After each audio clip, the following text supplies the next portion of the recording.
Good morning, students. Hope you all are fine. So, as we have done our chapter 5, now we'll start with our next chapter, that is lines and angles. And we will be using all the axioms and postulates which we have studied in chapter 5 as a basic of this chapter. Okay. Now, before starting this chapter, let us discuss some basic terms and definitions which are very important for this chapter. So let's start with that first. Okay.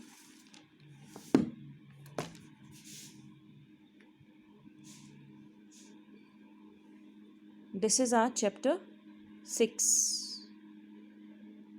This is our chapter 6, lines and angles. Some basic terms and definitions. First is ray. We all know what is ray. A part of a line with one end point is called ray. जिसका सिर्फ एक ही and point होता है and it can be produced indefinitely one side. Second is the line segment. What is a line segment? A part of a line with two end points is called a line segment. तो जिसके दो end points होंगे that is called line segment. Collinear points. What are collinear points? If 3 और more points lie on the same line, अगर 3 और या 3 से ज़्यादा पॉइंट्स एक ही लाइन पे लाई करेंगे उनको हम कोलिनियर पॉइंट्स बोलते हैं. And non collinear points, if 3 or more points do not lie on the same line, they are called collinear. Triangle is an example of joining. By joining, how we find triangle? Triangle is formed by joining the 3 non-collinear points. Next is angle. Angle क्या होता है? Angle is formed when 2 rays originate from the same end point. अगर 2 रे एक ही point से originate होंगी then they makes an angle. The rays making an angle are called the arms. और उन rays को हम क्या बोलते हैं? Arm. These are the arms of the angle. ये arms हैं, ठीक है. And the end point is called the vertex. इसको हम क्या बोलते हैं? वर्टेक्स, ठीक है. सो these definitions, if you want to write in your notebook, you can, and if you don't want, it's your choice. Now types of angles. Types of angles कौन कौन से होते हैं ये भी आपको पता होना चाहिए. acute angle. An acute angle measures between 0 and 90 degree. acute angle वो होते हैं जो 0 और 90 के बीच में ही लाई करते हैं, ठीक है. ज़ीरो डिग्री को हम एक्यूट एंगल नहीं बोलेंगे, 90 डिग्री को हम एक्यूट एंगल नहीं बोलेंगे, सिर्फ इनके बीच के angle. It means they will start from 1 degree and till 89 degree. 0 degree को बोलेंगे 0 डिग्री एंगल. 90 डिग्री को we all know it is called right angle. So right angle क्या होता है? Right angle is an angle which is equal to 90 degree. Obtuse angle next. An obtuse angle is an angle which is more than 90 degree and less than 180 degree. इसका मतलब ये 91 से start होंगे और 179 तक obtuse angle कहलाते हैं. Now straight angle. Straight angle क्या होता है? Straight angle is an angle which is equal to 180 degree. और ये straight बनता है बिल्कुल ऐसे, ठीक है. This is 180 degree. Right angle ऐसे बनेगा 90 degree. Oh, this is obtuse angle. Obtuse angle कैसे बनेगा? ऐसे 90 से ज़्यादा. 90 से ज़्यादा कौन से होंगे? ऑब्ट्यूज, ठीक है. और जो बिल्कुल 90 होते हैं, exact 90 degree, they are called right angle. और जो 90 से कम होते हैं उनको बोलते हैं एक्यूट एंगल. सपोज 60 डिग्री भी take. Okay. Now reflex angle. Reflex angle कौन से होते हैं? A reflex is an angle which is more than 180 degree but less than 360 degree. जो 180 से तो ज़्यादा होंगे बट 360 से कम. ये सपोज 240 डिग्री, ठीक है.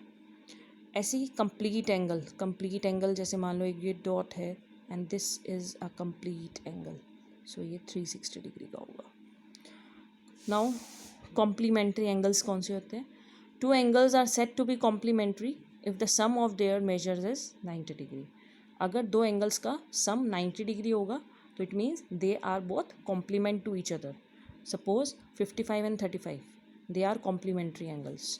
सप्लीमेंट्री एंगल्स कौन से होते हैं? Two angles are set to be supplementary if the sum of their measures is 180 degree.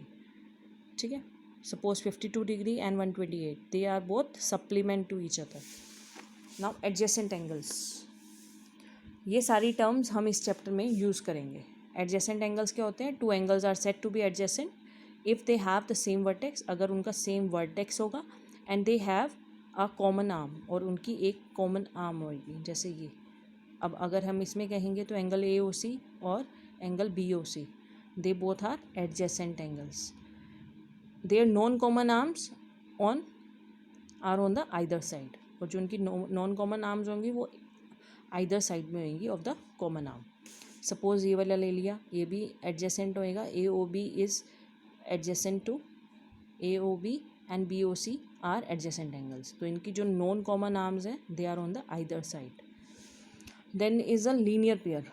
Linear pair axiom क्या होता है? This is also an axiom. It needs it no need to prove it, and we will apply this as an axiom. Some of the angles forming a linear pair is called 180 degree. सम क्या होता है linear pair का? Linear pair जो form करते हैं angles, उनका सम हमेशा क्या होता है? 180 degree. Conversely, if the sum of two adjacent angle is 180 degree, then the known common arms of the angle are opposite rays. ठीक है, जैसे अब ये है, they are also forming the linear pair, because इसमें भी दोनों एंगल्स का सम कितना आ रहा है? 180 डिग्री आ रहा है. ठीक है, तो लीनियर पेयर ऐसे ही फॉर्म होएगा. The sum of the angles forming the linear pair is 180 degree. Conversely, अगर दो एंगल्स का सम 180 होगा तो it means they are formed on the straight line.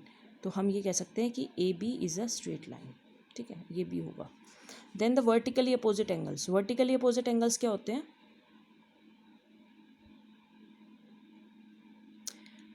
When two angles, जब दो एंगल्स से A B and C D, A B and C D दो angles हैं that intersect each other at O, दोनों O पर intersect कर रही हैं, they form a pair of vertically opposite angle. तो वो दोनों आर्म्स जब इंटरसेक्ट कर रही हैं तो वो वर्टिकली अपोजिट एंगल्स का पेयर फॉर्म कर रही हैं. In this angle A O D and angle B O C are vertically opposite. In the same way A O C and B O D are vertically opposite. ठीक है. Now is a transversal. What is transversal?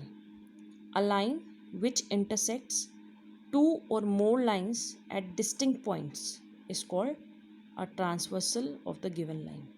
जैसे ये lines हैं, A B is parallel to C D and E F, तीनों parallel lines हैं, उनको एक line intersect कर रही है and that line is called the transversal. तो इसमें लाइन एल जो है that is a transversal.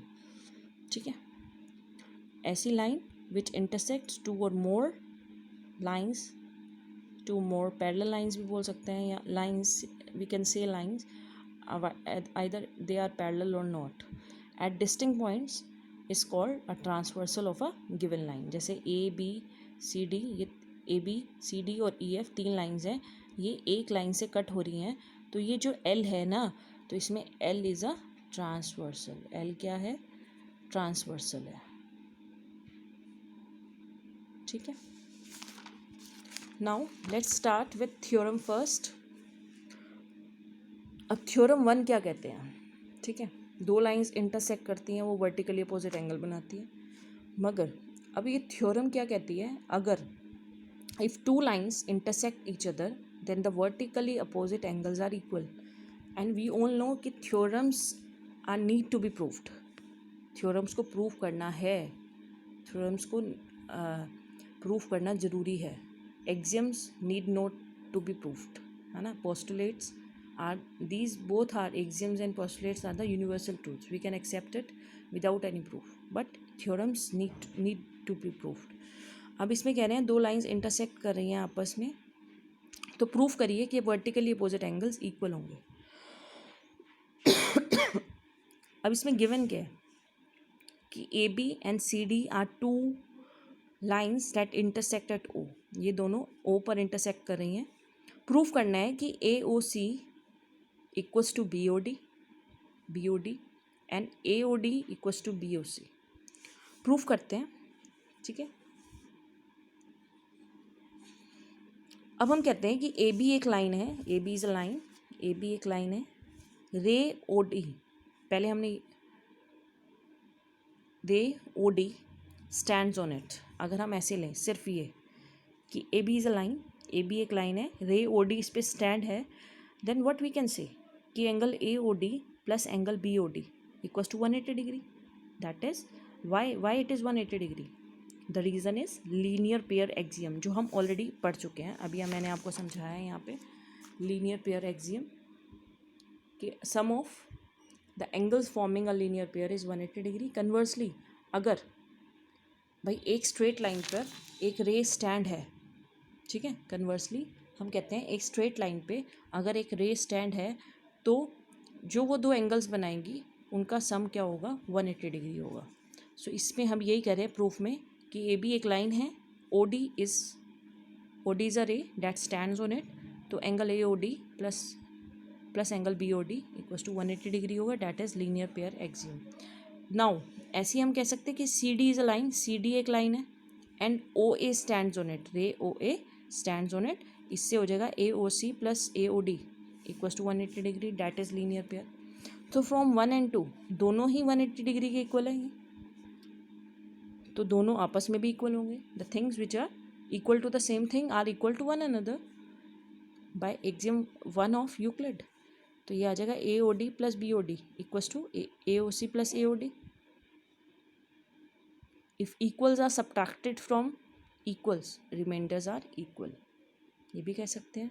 That is axiom 4 और 5 ऑफ यूक्लिड, ठीक है। अगर हम यहाँ से अब इक्वल सब्ट्रैक्ट हो रहा है, इसका मतलब अगर हम कट कर रहे हैं it means equals are subtracted, then remainders are equal, तो BOD इक्वल्स टू AOC। तो ये हमारा फर्स्ट पार्ट आ गया, हो गया हमारा वर्टिकली अपोजिट एंगल्स इक्वल हो गए।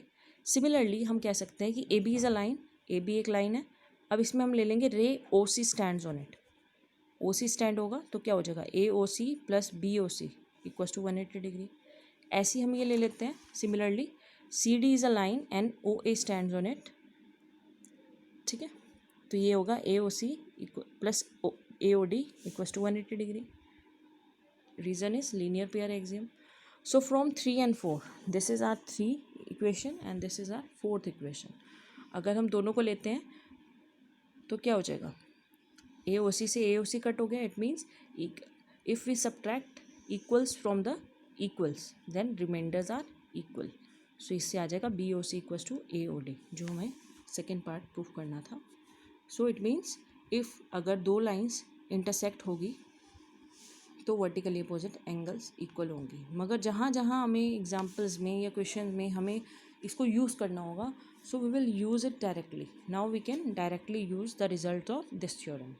इस थ्योरम का रिजल्ट को हम डायरेक्टली यूज़ कर सकते हैं in our examples, in our questions, ठीक है। वहाँ पे अब ये नहीं है हम पूरी थ्योरम का प्रूफ करके दिखाएंगे, but in examination theorems can come, theorems आ सकती हैं। अब ये थ्योरम ऐसे आ सकती है, if two lines intersect each other then the vertically opposite angles are equal, ये प्रूफ करो। सो आपको ये पूरा प्रूफ करके दिखाना पड़ेगा। Okay, so that's all for today. Thank you and have a nice day. No homework for today. Okay.